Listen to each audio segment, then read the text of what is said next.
Start है electrovalent या ionic bond. तो सबसे पहला तो आयनिक बॉन्ड होता क्या है ना। अब नाम से ही पता चल रहा है आयनिक या इलेक्ट्रोवैलेंट, है ना, इसका दो नाम से। तो ये जो बॉन्ड है ये दो आयंस के बीच में बनता है, ठीक है। आयंस, और आयंस कैसे बनते हैं? इलेक्ट्रॉन लूज या गेन होने से, ठीक है।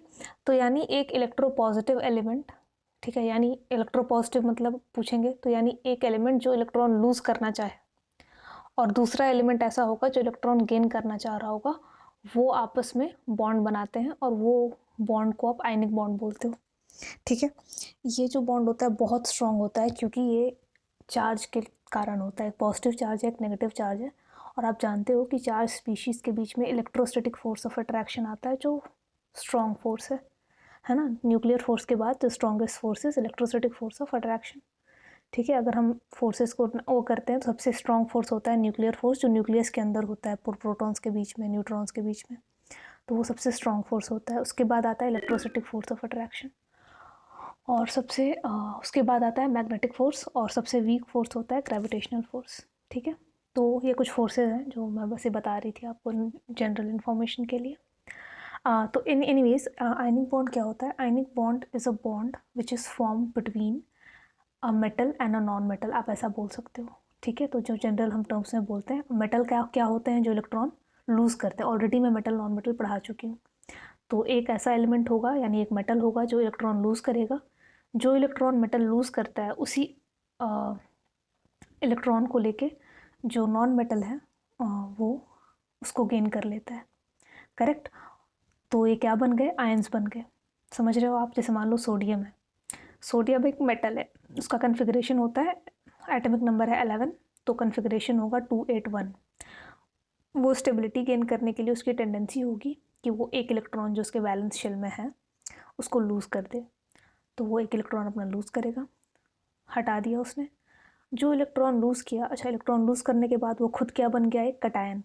क्यों? क्योंकि एक इलेक्ट्रॉन कम हुआ तो उस पर चार्ज क्या आ गया? Positive charge, correct. तो क्या बन गया? कटायन बन गया। अब उसमें एक इलेक्ट्रॉन कम हो गया, यानी एक प्लस चार्ज आ गया। जो इलेक्ट्रॉन उसने लूज़ किया वो इलेक्ट्रॉन है, तो उसको मान लो क्लोरीन ने देखा, है ना। उस क्लोरीन जो है वो नॉन मेटल है, वो इलेक्ट्रॉन एक कहीं से गेन करना चाहता है। उसको दिखा कि भाई सोडियम लूज़ कर रहा है, तो वो क्या करता है? वो इलेक्ट्रॉन वो गेन कर लेता है। क्लोरीन का कन्फिग्रेशन अगर आप देखोगे तो एटॉमिक नंबर होता है 70, कन्फिग्रेशन हो जाएगा 287। वो इलेक्ट्रॉन गेन करके खुशी खुशी अपना ऑक्टेट कंप्लीट कर लेगा। अच्छा, उसने एक इलेक्ट्रॉन बाहर से गेन किया तो क्या बन जाएगा? एनायन बन जाएगा, करेक्ट। अब ये कैटायन है जिसके ऊपर पॉजिटिव चार्ज है, एनायन है जिसके ऊपर नेगेटिव चार्ज है। पॉजिटिव नेगेटिव अगर एक जगह रखे हैं तो आप जानते हो कि बहुत स्ट्रॉन्ग फोर्स आपस में वो लगाएंगे और पास आ जाएंगे, क्योंकि ऑपोजिट चार्ज अट्रैक्ट करेगा एक दूसरे को। प्लस माइनस हमेशा एक दूसरे को अट्रैक्ट करते हैं। तो ये जो स्ट्रॉन्ग फोर्स बना दोनों के बीच में जो अट्रैक्शन का, वो उसी को आप बोलते हो इलेक्ट्रोस्टैटिक फोर्स ऑफ अट्रैक्शन। और वही है क्या है? Ionic bond. आयंस के बीच में जो बॉन्ड बना वो, तो हमेशा वो साथ में रहते हैं, फिर वो न्यूट्रल हो जाते हैं और एक कंपाउंड बनता है NaCl। तो ये एक तरीके से मैंने आपको बताया। अब इसको मैं लिख के आपको थोड़ा अच्छे से एक्सप्लेन करते हैं क्या है। तो आप एक तरीके से इसको लिख लो, आयनिक बॉन्ड का डेफिनेशन, ठीक है।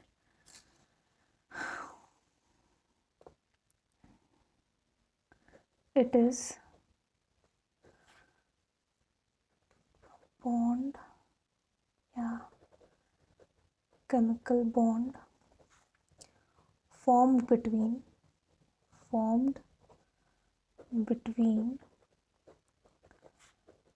a मेटल कैसा होता है? इलेक्ट्रोपॉजिटिव, मतलब वो कटायन बनाएगा, है ना, इलेक्ट्रॉन लूज करेगा। तो एनीवेज आप लिखो अ metal and a non metal, ठीक है, held together by strong electrostatic force of attraction। तो एक मेटल और एक नॉन मेटल रहेगा जो, ठीक है, आपस में बॉन्डिंग करेंगे, और जो अट्रैक्शन होता है वो चार्ज के बीच में होता है, इसलिए इलेक्ट्रोस्टैटिक फोर्स ऑफ अट्रैक्शन होता है। तो इसको आप नोट कर लो, ठीक है। उसके बाद नीचे वाला मैं एक्सप्लेन करती हूँ।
ठीक है, अब मैंने लिखा है conditions for formation of ionic bond, कि आयनिक बॉन्ड मतलब जनरली कब बनता है ना, कब बनेगा।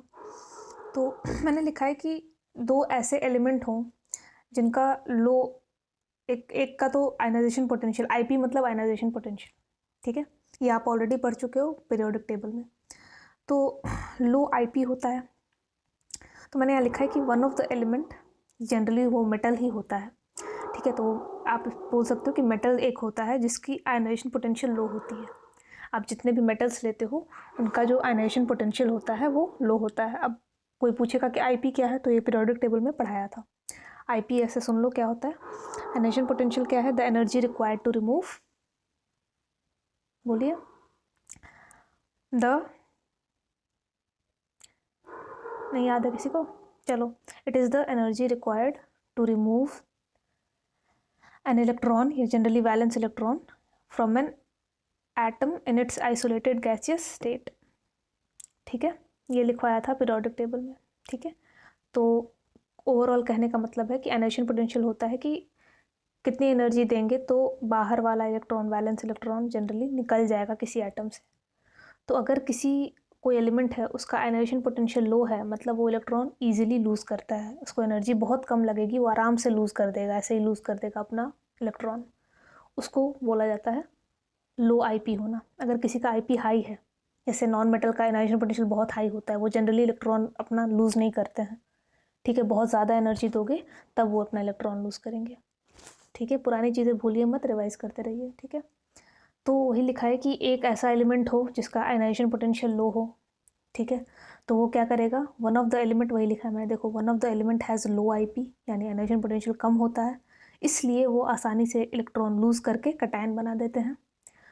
और दूसरा जो होता है एलिमेंट, उसमें दो लगेंगे तब ना बॉन्ड बनेगा, दो के बीच में बनेगा, मिनिमम दो होने चाहिए, दो से ज़्यादा है तो अच्छी बात है, लेकिन दो मिनिमम चाहिए होते हैं। तो उनमें से कोई एक का आईपी लो होगा और किसी एक का इलेक्ट्रॉन एफिनिटी हाई होगा। अब इलेक्ट्रॉन एफिनिटी क्या होता है, ये भी पढ़ा रखा है पीरियोडिक टेबल में, याद है डेफिनेशन, ठीक है। इलेक्ट्रॉन एफिनिटी क्या होता है? Electron attracting tendency, the ability of an atom to attract electron, या फिर the energy released when an atom attracts a electron, कि कौन कितना इलेक्ट्रॉन को खींचता है अपनी तरफ, उसी को इलेक्ट्रॉन एफिनिटी, एफिनिटी मतलब होता है अट्रैक्शन। तो इलेक्ट्रॉन को खींचने की या अट्रैक्ट करने की क्षमता को इलेक्ट्रॉन एफिनिटी बोलते हैं। तो हाई इलेक्ट्रॉन एफिनिटी होना चाहिए किसी एक एलिमेंट का, ठीक है। जो 2-3 एलिमेंट साथ में बॉन्ड बना रहे हैं उसमें से एक का तो लो आईपी हो, ठीक है, कि वो आसानी से इलेक्ट्रॉन लूज़ करके कैटायन बना दे, और जो दूसरा हो उसका इलेक्ट्रॉन एफिनिटी ज़्यादा हो ताकि ये जो इलेक्ट्रॉन लूज़ हुआ है वो उसको खींच के अट्रैक्ट करके एनायन बना दे, है ना। तो देखो वही लिखा है मैंने कि other element has high electron affinity so they easily attract electron to form anion. तो यहाँ पे अब आपको दो चीज़ें दिख रही होंगी, कैटायन बन गया, एनायन बन गया। अब यही कैटायन एनायन आपस में जुड़ जाएंगे इलेक्ट्रोस्टैटिक फोर्स ऑफ अट्रैक्शन के पास, न्यूट्रल हो जाएगा और इसी को आप बोलोगे आयनिक बॉन्ड, एक केमिकल कंपाउंड बन जाएगा। आगे एग्जांपल्स दिखती हूँ, पहले इसको नोट कर लो फिर आगे एग्जांपल्स मैं दूंगी। Note it down first. अब सबसे पहले तो क्वेश्चन ये आता है कि हमने ये लिखा, चलो ठीक है समझ के आ गया। अब एक एग्जांपल से इसको समझते हैं कि होता क्या है। सबसे कॉमन एग्जांपल जो दिया जाता है वो होता है NaCl का, है ना, सोडियम और एक, अब आपको यहाँ दिख रहा होगा जो सोडियम है वो एक मेटल है, क्लोरीन क्या है, नॉन मेटल है। तो आयनिक बॉन्ड पहचानने का तरीका यही होता है कि आप देख लोगे कि मेटल नॉन मेटल के बीच में बन रहा है तो जनरली आयनिक बॉन्ड बनेगा, क्योंकि एक इलेक्ट्रोपॉजिटिव है एक इलेक्ट्रोनेगेटिव है, या फिर एक इसका आईपी लो है, इलेक्ट्रॉन लूज़ करने वाला है, इलेक्ट्रॉन गेन करने वाला है ना। तो चलो इसको देखते हैं, ठीक है।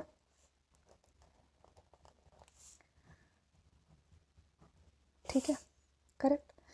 तो होता क्या है कि जनरली जो सोडियम है वो अपना इलेक्ट्रॉन लूज़ करता है, ठीक है। ये इलेक्ट्रॉन लूज़ किया, ठीक है, तो क्लोरीन क्या करेगा, जो इलेक्ट्रॉन यहाँ लूज़ हुआ है इस इलेक्ट्रॉन को क्लोरीन क्या करता है, एक्सेप्ट कर लेता है, ठीक है।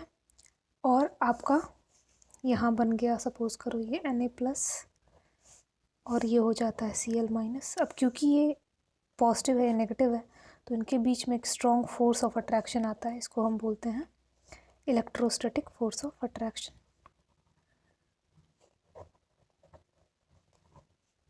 अब आप ये लोग ये जानते हो कि पॉजिटिव और नेगेटिव, एक प्लस चार्ज है एक माइनस चार्ज है, तो क्या होगा, कैंसिल हो जाएगा, है ना। एक प्लस एक माइनस क्या बन जाएगा, ये NaCl, न्यूट्रल हो गया ये कंपाउंड, पहले चार्ज था, ठीक है, करेक्ट। तो सोडियम पहले क्या हुआ कि एक इलेक्ट्रॉन लूज़ किया तो क्या बन गया, Na+, एक कटायन बना। ये क्या बन गया, एक इलेक्ट्रॉन जो इसने लूज़ किया उसको गेन करके Cl-, ये एक अनायन बना।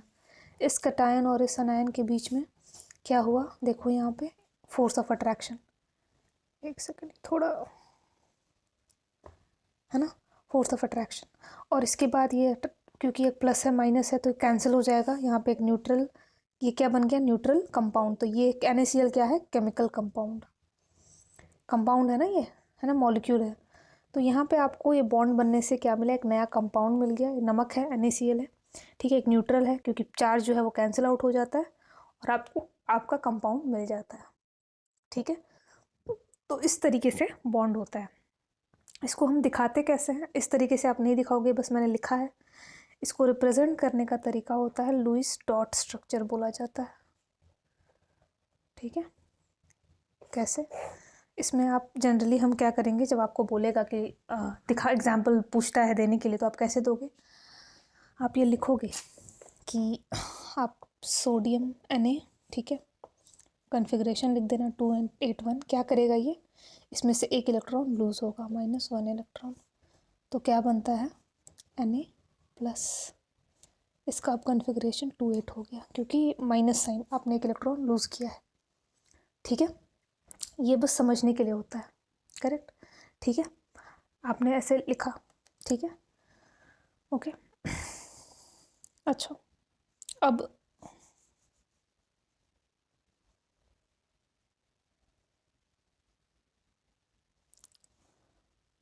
मान लो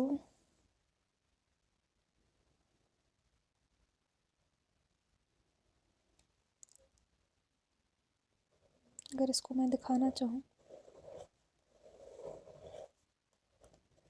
तो ये एक इलेक्ट्रॉन लूज़ हुआ, ठीक है, ये बस रिप्रेजेंट करने का तरीका है और कुछ नहीं, करेक्ट। 281 में से एक इलेक्ट्रॉन लूज़ हुआ, ठीक है, ओके। तो आप पूरा पूरा दिखाओगे कि ये इलेक्ट्रॉन ट्रांसफ़र हो रहा है, ठीक है। अब देखो ध्यान से देखना, अब यहाँ पे क्या है, क्लोरीन है, दूसरा एटम क्या है, क्लोरीन है। क्लोरीन ने क्या किया, वो इलेक्ट्रॉन जो लूज़ हुआ था उसी एक इलेक्ट्रॉन को ये गेन कर लेगा। क्लोरीन था 287, समझ में हो पा रहा होगा सबको, ठीक है। तो ये जो इलेक्ट्रॉन लूज़ हुआ है उसको क्लोरीन ने एक्सेप्ट किया एक इलेक्ट्रॉन, और ये क्या बन गया, Cl-। अब इसका हो गया 288, यहाँ क्या हो गया, ऑक्टेट कंप्लीट इसका भी। और वही सेम चीज़ सोडियम का भी आप देखोगे, ऑक्टेट कंप्लीट हो गया, ठीक है। अच्छा, यहाँ पे आपको ये दिख रहा होगा, ये आयन है, कैटायन बना है, और ये क्या बन गया, एनायन बन गया। एक नेगेटिव चार्ज है इसके ऊपर, एक पॉजिटिव चार्ज है। अब ये जो कैटायन और एनायन यहाँ आएंगे साथ में, तो ऑब्वियस सी बात है, प्लस और माइनस है तो इसके बीच में इलेक्ट्रोस्टैटिक फोर्स ऑफ अट्रैक्शन होगा, और फाइनली ये क्या बन जाएगा, एक न्यूट्रल कंपाउंड NaCl। एक न्यूट्रल कंपाउंड बन गया, न्यूट्रल केमिकल कंपाउंड।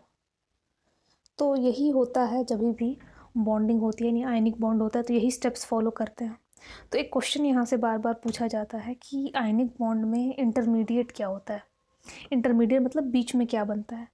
तो आप देख सकते हो कि लूज़ और इलेक्ट्रॉन गेन होने के प्रोसेस में बीच में क्या बन रहे हैं, आयंस बन रहे हैं।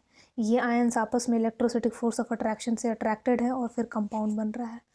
तो यानी जब आयनिक बॉन्ड बनता है तो इंटरमीडिएट स्टेज, ठीक है, जब ट्रांजिशन हो रहा है, जब ये अब एक पहले क्या था, एलिमेंट था, एलिमेंट से अब ये कंपाउंड बन रहा है, यहाँ तक पहुँचना है, ठीक है। तो यहाँ से यहाँ तक पहुँचने के सिलसिले में बीच में क्या बन रहा है, आयन बन रहा है। तो इन इन ionic bond the intermediate stages the stage of ions, यानी आयंस जो होते हैं वो बीच में बनते हैं। पहले एलिमेंट हुआ, मेटल नॉन मेटल था अलग अलग, आयंस बने, आयंस फाइनली अट्रैक्ट हुए और क्या बन गया, केमिकल कंपाउंड बन गया। इस तरीके से होता है इसमें, ठीक है। कोई डाउट है यहाँ, इलेक्ट्रोस्टैटिक फोर्स ऑफ अट्रैक्शन,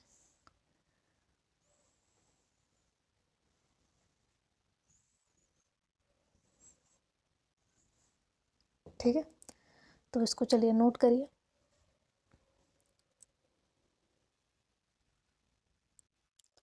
हाँ, गुड इवनिंग सर। ओके, जैसे मैंने लिखा था लुईस डॉट स्ट्रक्चर, तो अब यहाँ पे हम लुईस डॉट स्ट्रक्चर बना के देख लेते हैं। इस पेज पे बनाते हैं, ठीक है, करेक्ट। देखो, जब डॉट स्ट्रक्चर बनाया जाता है, मैं यहाँ पे लुईस डॉट, इन्होंने एक तरीका दिया था आसानी से समझने के लिए, इसको आप लुईस डॉट स्ट्रक्चर बोलते हो। ये सब के लिए हम बनाएंगे, ठीक है।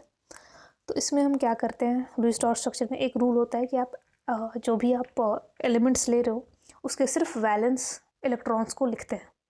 अब पूछोगे वैलेंस इलेक्ट्रॉन्स को क्यों, क्योंकि वैलेंस इलेक्ट्रॉन का ही लेन देन होगा या शेयरिंग होती है, शेयरिंग आगे देखेंगे, ठीक है। तो जैसे मान लो मैंने आपको यही बनाना है, ठीक है। जब एग्ज़ाम में वैसे आता नहीं है, बट स्टिल अगर हिल गया एक सेकंड, स्टिल अगर पूछेगा तो आप यही लुईस डॉट स्ट्रक्चर ही बनाते हो। अब जैसे मैं अगर लिखना चाहूँगी, जैसे मैंने आपको एक सिंपल सा ऐसे आप ये समझ के लिए लिख दिया आपने, सोडियम 281 -1 इलेक्ट्रॉन Na+, ये आपकी समझ के लिए लिखा था, ये ऐसे लिखना आपको ज़रूरी नहीं था। ये +1 इलेक्ट्रॉन तो क्या बन जाएगा, Cl-, ये आपस में कंबाइन करके क्या बना लेंगे, पहले ये बॉन्डिंग होगी Na+ और Cl- में, फिर ये चार्ज क्या हो जाता है, कैंसिल हो जाएगा और क्या बन जाएगा, NaCl। तो ये तो एक समझ के लिए हमने लिखा, समझ रहे हो बात को।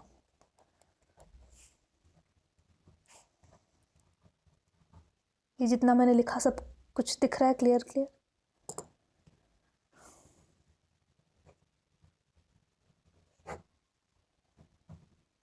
यहाँ तक आपने अब समझ में आ रहा होगा क्या क्या हुआ। तो ये तो हमने अपने समझ के लिए लिखा क्या, कि भाई एक मेटल था, है ना, जो इलेक्ट्रोपॉजिटिव होता है, जिसकी IP लो होती है, उसने क्या किया, एक इलेक्ट्रॉन लूज़ किया, क्योंकि उसका कन्फिग्रेशन 281 है तो एक इलेक्ट्रॉन लूज़ करेगा, -1 इलेक्ट्रॉन, तो क्या बन गया, कैटायन बन गया, और यहाँ पे आपका एनायन बन गया, करेक्ट। इसके क्लोरीन के पास एक कम था, इसने गेन कर लिया यहाँ पे, और फिर यहाँ पे कैटायन और एनायन के बीच में इलेक्ट्रोस्टैटिक फोर्स ऑफ अट्रैक्शन हुआ, दोनों अट्रैक्ट हो गए, चार्ज कैंसिल हो गया, न्यूट्रल कंपाउंड बन गया, NaCl, कोई चार्ज नहीं, प्लस माइनस कैंसिल हो गया। तो ये तो आपने समझने के लिए कर लिया। ये आपका लुईस डॉट स्ट्रक्चर नहीं है, ये मैंने ऐसे लिख के बताया, ये समझने की चीज़ है। अब अगर इसी चीज़ को आपको एक सेकंड, लुईस डॉट स्ट्रक्चर में रिप्रेजेंट करना है, थोड़ा आसानी के लिए ये किया गया था। तो अब ये होता क्या है ना, ये हमने अपने समझ के लिए लिखा है। तो लुईस डॉट स्ट्रक्चर में हमने ये सीखा है कि सिर्फ और सिर्फ वैलेंस इलेक्ट्रॉन को लिखो, क्योंकि वैलेंस इलेक्ट्रॉन ही आप लेन देन कर रहे हो, ये दे रहा है और ये वैलेंस इलेक्ट्रॉन में ले रहा है। बाकी वाले इलेक्ट्रॉन्स पार्ट नहीं लेते हैं रिएक्शन में, ये बहुत पहले मैंने बताया था, याद है जब हमने एटॉमिक स्ट्रक्चर स्टार्ट पढ़ा था, तभी मैंने कहा था कि इलेक्ट्रॉन का ही लेन देन होता है और वैलेंस इलेक्ट्रॉन का लेन देन होता है, ठीक है, अंदर वाले पार्ट नहीं लेते हैं रिएक्शन में। चलो, तो यानी अगर मैं इसको लिखना चाहूँ तो मैं ऐसे लिखूँगी सोडियम और सिर्फ एक इलेक्ट्रॉन, इलेक्ट्रॉन में लाल से दिखा रही हूँ, रेड कलर से, 1, क्योंकि सोडियम का वैलेंस इलेक्ट्रॉन कितना है, 1 है, ठीक है। तो क्योंकि सोडियम का वैलेंस इलेक्ट्रॉन सिर्फ 1 है, तो आप लुईस डॉट स्ट्रक्चर में सोडियम का सिर्फ 1 दिखाओगे। होता है टोटल 281, बट आपको दिखाना क्या है, 1, सिर्फ वैलेंस इलेक्ट्रॉन। तो पहला रूल ये है इसका कि आपको सिर्फ और सिर्फ वैलेंस इलेक्ट्रॉन्स दिखाने हैं, बस।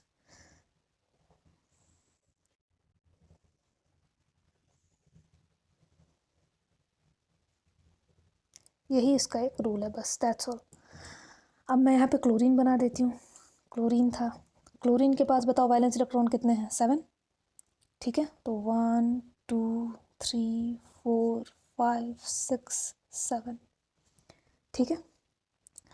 अब यहाँ पे क्या होता है, अच्छा एक और चीज़, आयनिक बॉन्ड में कंप्लीट, हाँ देखो डेफिनेशन में ये भी लिखना भूल गए हम, क्या होता है, कंप्लीट ट्रांसफर ऑफ इलेक्ट्रॉन्स होता है, बहुत इंपॉर्टेंट है। तो सोडियम क्या करेगा, अपना पूरा पूरा 1 इलेक्ट्रॉन लूज़ करके इसको दे देता है, ठीक है, करेक्ट। तो क्या होता है, Na के ऊपर जो चार्ज आ जाता है, जनरली आप देखोगे ब्रैकेट में दिखाएगा वो पॉजिटिव आ जाता है, ठीक है। अब इसने अपना इलेक्ट्रॉन लूज़ कर दिया, ठीक है। और क्लोरीन के पास वैलेंस इलेक्ट्रॉन 8 हो गए टोटल, और इस पे चार्ज आ गया नेगेटिव, और फाइनली फोर्स ऑफ अट्रैक्शन आएगा और क्या बन जाएगा, NaCl। तो बस सॉरी, यही आपको लिख, ऐसे ये होता है Lewis dot structure. Lewis dot structure ज़्यादा हम कोवलेंट बॉन्ड जब बनाएंगे वहाँ पे यूज़ आता है, ठीक है, वहाँ पे शेयरिंग होगी। यहाँ ध्यान देना क्या हो रहा है, कंप्लीट ट्रांसफ़र ऑफ इलेक्ट्रॉन्स।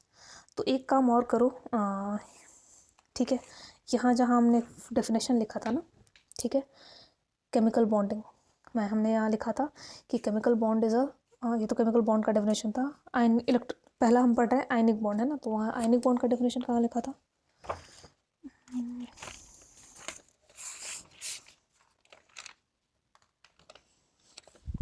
एक सेकंड, ये रहा, लिखा था मैंने, it is a chemical bond formed between a metal and non metal held together by straw. तो यहाँ पे इससे पहले कैसे लगा लो, नॉन मेटल, ऊपर नॉन मेटल के बाद by complete transfer of electron, ये बहुत इंपॉर्टेंट लाइन है, कंप्लीट ट्रांसफ़र ऑफ इलेक्ट्रॉन्स। एक सेकेंड, इसको नोट करो, मैं कोई आया है, एक सेकेंड।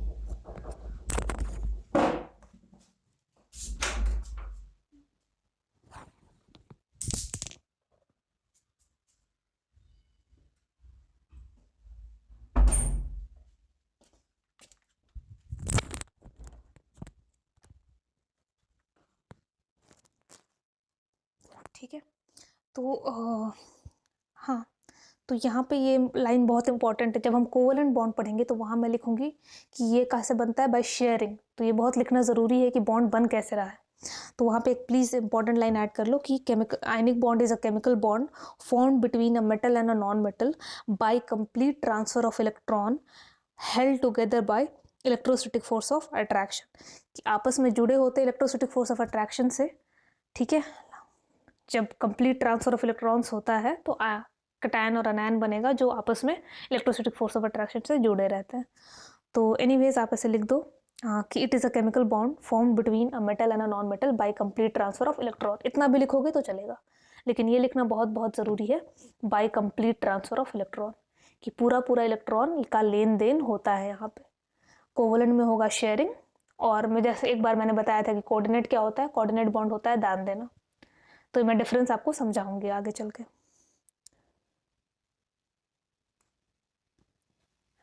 रिकॉर्डिंग ऑन कर देती हूँ। अगर क्वेश्चन वो पूछ रहा है स्पेसिफिकली कि मैग्नीशियम क्लोराइड का लुईस डॉट स्ट्रक्चर बनाओ, अगर ये क्वेश्चन है कि draw a Lewis dot structure for magnesium chloride, तो मैग्नीशियम क्लोराइड लिखा है। अब फॉर्मूला लिखना आप ऑलरेडी जानते हो, फॉर्मूला लिखने का ट्रिक याद है सबको, ठीक है। क्लास में हमने पूरा एक क्लास स्पेंड किया था सिर्फ फॉर्मूला लिखना सीखने में, ट्रिक था याद है। देखो ये सारे चार्ज और सब याद कराया था, and then we wrote formula, criss cross method, है ना, ठीक है। तो देखो अब मैग्नीशियम के लिए, अब ये कोई भी बॉन्ड बनाए, ठीक है। अब देखो सबसे पहले बात की पहचानो कैसे कि आयनिक बॉन्ड है। मैग्नीशियम क्या है? मेटल। क्लोरीन क्या है? Non metal. मेटल और नॉन मेटल के बीच में क्या बनेगा हमेशा? Ionic bond. तो ये तो आपको क्लियर हो गया कि हाँ ये आयनिक बॉन्ड ही होगा, ठीक है। फॉर्मूला अगर मेरे को जानना है कि फॉर्मूला क्या है, तो फॉर्मूला के लिए आप शॉर्टकट से फॉर्मूला निकाल लो कि मैग्नीशियम क्लोराइड MgCl2 ही होता है। कैसे पता? क्योंकि भाई हम फॉर्मूला लिखना जानते हैं। मैग्नीशियम क्या होगा? Mg। क्लोरीन क्या होगा? क्लोराइड है तो क्लोरीन Cl। मैग्नीशियम की वैलेंसी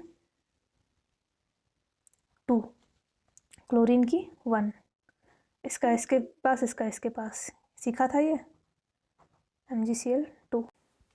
ये ट्रिक है, याद रखना, ऐसे होता नहीं है। होता क्या है? ये ऐसे होता है ना। अभी मैं इसका बताऊंगी कैसे हो रहा है। ये ट्रिक सीखा था जिससे आप झटपट फॉर्मूला लिख सकते हो। क्या करते थे? कुछ ज़्यादा नहीं, वैलेंसी मैग्नीशियम की 2 होती है, ग्रुप 2 में बिलोंग करता है पीरियोडिक टेबल। क्लोरीन हैलोजन है, उसकी वैलेंसी 1 होती है। अब ये याद होगा, बहुत पढ़ लिया ये सब, ठीक है। मैग्नीशियम को 1, इसका क्रिस क्रॉस कर दो, मैग्नीशियम के नीचे 1 जाएगा, क्लोरीन को 2, MgCl2। ये ट्रिक है, ऐसा हो नहीं रहा है। हो क्या रहा है देखते हैं, चलो। अब जैसा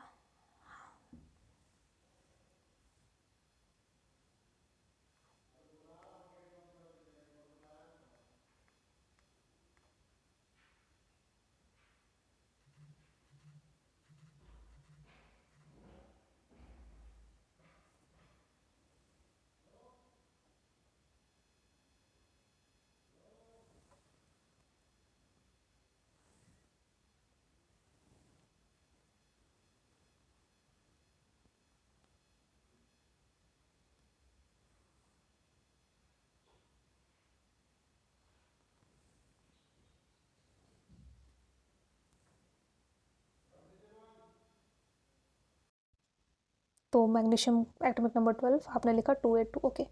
अब आपको पता है कि ये एक मेटल है और ये क्या करना चाहेगा? ऑक्टेट कंप्लीट कब होगा इसका? जब ये 2 इलेक्ट्रॉन लूज़ करेगा, करेक्ट, ठीक है। तो आप क्या लिखोगे? -2 इलेक्ट्रॉन, ये 2 इलेक्ट्रॉन लूज़ करेगा, क्या बन जाएगा? Mg+2। क्या बन गया? कैटायन बन गया आपका। यहाँ पे इसका ऑक्टेट हो गया कंप्लीट, ये है कैटायन।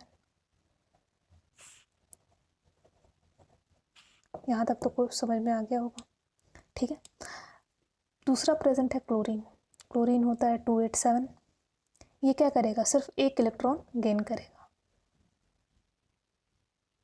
ठीक है। और क्या बनेगा? Cl-। सही है।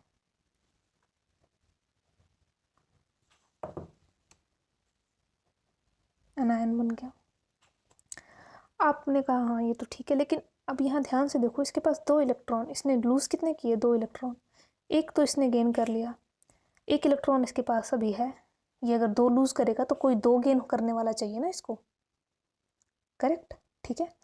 तो इसलिए यहाँ पे क्लोरीन एक और आएगा, MgCl2। मतलब क्या है? एक मैग्नीशियम के साथ 2 क्लोरीन ने बॉन्ड बना रखा है, MgCl2। There are 2 chlorine and 1 magnesium, ठीक है। तो इसलिए मैं यहाँ पे क्लोरीन एक और लिखूँगी, because I know that 2 chlorine present है। तो इसका 1 इलेक्ट्रॉन 1 क्लोरीन लेगा, दूसरा इलेक्ट्रॉन 2 क्लोरीन लेगा। एक इसने लिया, एक इसके पास जाएगा, ठीक है। अब जो बॉन्ड बनेगा दैट विल बी बिटवीन एक कैटायन जिसका चार्ज +2 है, और इस +2 को निल करने के लिए चार्ज +2 कैंसिल किससे होगा?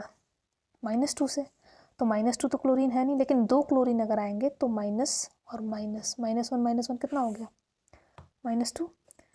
Now we can say that this charge will be cancelled. So this means that one magnesium will be bonding with 2 chlorine to cancel this +2 charge of magnesium. या फिर आप बोलो कि ये 2 इलेक्ट्रॉन जो इसने लूज किए हैं उसको 2 क्लोरीन लगेगा एक्सेप्ट करने के लिए। And finally the compound which will be formed is MgCl2। This shows that there are 2 chlorine because atomicity कितनी है, ये क्लोरीन 2 है, यहाँ पे मैग्नीशियम 1 है। समझ में आया? इसलिए हम MgCl2 लिखते हैं।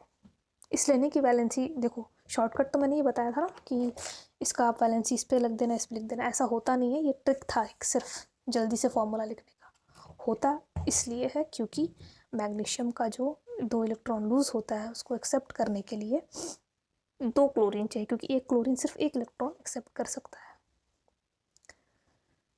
आई होप दिस इज क्लियर। ठीक है, now the same thing will do, I will draw Lewis dot structure for you guys. Dot structure में इसको अगर दिखाना होगा, डॉट स्ट्रक्चर मतलब ये होता है सिर्फ वैलेंस दिखाना है। तो मैग्नीशियम का होता है वैलेंस इलेक्ट्रॉन 2। अब ये 2 इलेक्ट्रॉन क्लोरीन का होता है 7, 1 2 3 4 5 6 7। There is 1 more chlorine, 1 2 3 4 5 6 7, because यहाँ पे एक इसके पास जाएगा, दूसरा इलेक्ट्रॉन इसके पास जाएगा। क्यों भला ऐसा? Because chlorine can only accept 1 electron. 2 electron एक क्लोरीन नहीं ले सकता है, उसके पास 287 है, एक ही इलेक्ट्रॉन चाहिए, तो एक ही लेगा। तो ये वाला एक ले लिया है ना, और दूसरा वाला ये ले लिया। Correct. Now chlorine we can write magnesium has +2 charge overall and chlorine एक का माइनस और दूसरे का भी माइनस। हाँ, यहाँ पे बनाना पड़ेगा obviously, you will have to draw that. इसका 8 इलेक्ट्रॉन है टोटल, इसका भी 8 है, 7 8 ऑक्टेट कंप्लीट दिखाना पड़ेगा। मैग्नीशियम ने जो तो हाँ वो तो दे दिया, इसके पास तो बचा नहीं कुछ, है ना। इसका वैलेंस इलेक्ट्रॉन अब 8 हो गया है, लेकिन पिछले वाले शेल का है ना, तो वो हम लोग शो नहीं करते हैं, तो जस्ट राइट दिस। करेक्ट, ठीक है। And then will show the final compound which is MgCl2। ठीक है, I want you guys to note this down and then मैं कुछ दूंगी आपको खुद से बनाने के लिए। लुईस डॉट स्ट्रक्चर आपको डॉट स्ट्रक्चर के फॉर्म में बनाना है। आप चाहो तो समझने के लिए ऐसे भी लिख सकते हो, बट अल्टीमेटली ये बनाना होता है। ठीक है, so note it down fast and then मैं कुछ और एग्जाम्पल्स दूंगी करने को। क्वेश्चन है,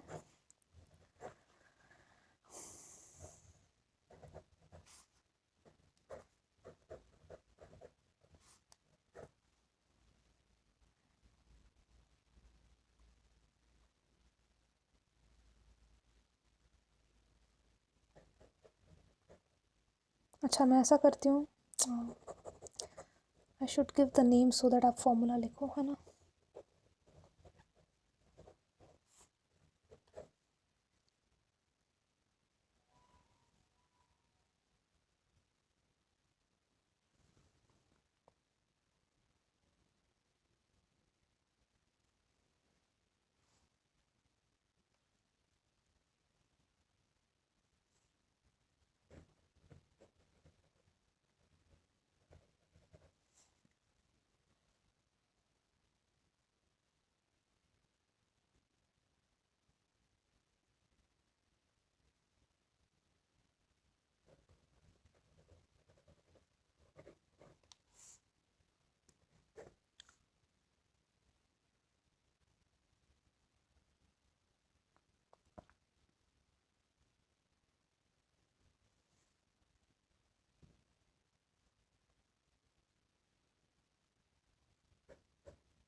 तो इसके आपको इलेक्ट्रॉन डॉट स्ट्रक्चर बनाना है, लुईस डॉट स्ट्रक्चर। सारे के सारे आयनिक बॉन्ड वाले एग्जाम्पल्स हैं, आप खुद बनाइए और देखिए। आपका जो कंपाउंड है जिसको आपको लुईस डॉट स्ट्रक्चर बनाना है वो है कैल्शियम क्लोराइड CaCl2। तो उसमें पहले आप कैल्शियम लिखो, उसका वैलेंस इलेक्ट्रॉन है 2, तो आपको सिर्फ वैलेंस इलेक्ट्रॉन यहाँ पे दिखाना है। करेक्ट। क्लोरीन लगेगा 2, ऑब्वियस सी बात है, क्योंकि एक क्लोरीन एक ही इलेक्ट्रॉन ले पाएगा, है ना। तो हम क्लोरीन ड्रॉ कर देते हैं। क्लोरीन के जो वैलेंस इलेक्ट्रॉन होता है वो होता है 287, राइट। तो 7 वैलेंस इलेक्ट्रॉन, यहाँ 2 वैलेंस इलेक्ट्रॉन, तो 7 दिखा दो, 1 2 3 4 5 6 7। वैसे ही एक और क्लोरीन, 1 2 3 4 5 6 7। नाउ एक इसको कंप्लीट ट्रांसफ़र करेगा, ये दूसरा वाला इसको करेगा। Now both the electrons are completely transferred, ठीक है। Now the next step is